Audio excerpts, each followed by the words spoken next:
আল্লাহ নবীর সাহাবী প্রশ্ন করেছেন, নবীজি বান্দা কখন আল্লাহর নিকটবর্তী হয়ে যায়? নবীজি বলেছেন, বান্দা যখন সেজদা দেয় তখন আল্লাহর বান্দার মাঝে কোনো হিজাব থাকে না, একদম আল্লাহ পাকের নিকটবর্তী হয়ে যায় বান্দা যখন সেজদায় পড়ে যায়।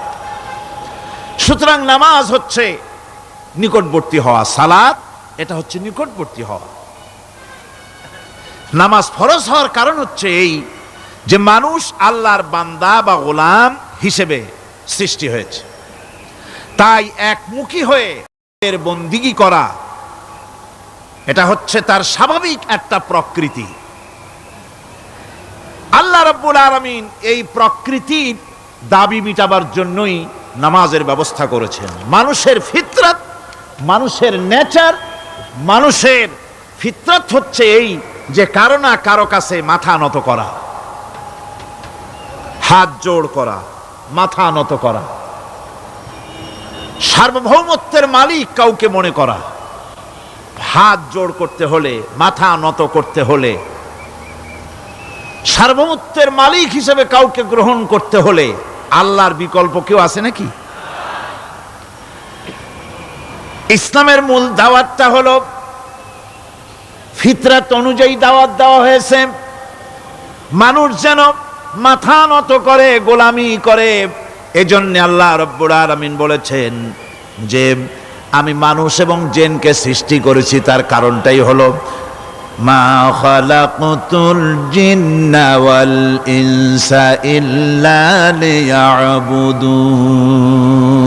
মানুষ আর জিন জাতিকে সৃষ্টি করা হয়েছে ইবাদতের জন্য, গোলামির জন্য। ইবাদত আর গোলামি এটাই করতে হবে, গোলামি করতে হবে, দাসত্ব করতে হবে। আর এই দাসত্ব, আল্লাহর আনুগত্যই গোলামির দাওয়াত দিয়েছেন দুনিয়ার সব নবীরা। কোন নবী বলেন নাই যে আমার গোলামি করো, কেউ বলেছেন? বলেন জোরে, কেউ বলেছেন? আল্লাহ পাক বলেন ওয়ালাকাদ বা'আসনা ফি কুল্লি উম্মাতির রাসূলা আন ইবুদুল্লাহা ওয়াজতানিবুত তাগুত। প্রত্যেক জাতির জন্য আমি রাসূল প্রেরণ করেছি, তারা মানুষকে দাওয়াত দিয়েছেন এই কথা বলে যে এক আল্লাহর গোলামি করো, তিনি ছাড়া কোনো ইলাহ নাই, আইনদাতা নাই, বিধানদাতা নাই, তার গোলামি, তার সামনে মাথা নত করে দাও। নামাজ হচ্ছে তাওহীদের অবশ্যম্ভাবী এক বহির্প্রকাশ। তাওহীদের জন্য তাওহীদবাদী মানুষ যারা, তাদেরকে নামাজ আদায় করতেই হবে। আকীদা বিশ্বাসের দিক থেকে তাওহীদ যদি হয় পুরা দ্বীনের মূল উৎস, তাহলে আমলের দিক থেকে নামাজ হচ্ছে পুরা দ্বীনের মূল ভিত্তি। নামাজ হচ্ছে আমলের মূল ভিত্তি, এর বাস্তবায়ন ছাড়া দ্বীন পূর্ণ হয় না। নামাজ মুমিনের কেবলমাত্র একটি উত্তম আমলই নয়, বরং নামাজ হচ্ছে ঈমানের মূল ভিত্তি। যার কাছে নামাজ নাই তার কাছে কিছুই নাই। রাসূল করিম সাল্লাল্লাহু আলাইহি ওয়াসাল্লাম বলেছেন যে নামাজ যে ব্যক্তি পড়ে না, আল্লাহ পাকের সাথে তার কোনো সম্পর্ক বাকি থাকে না।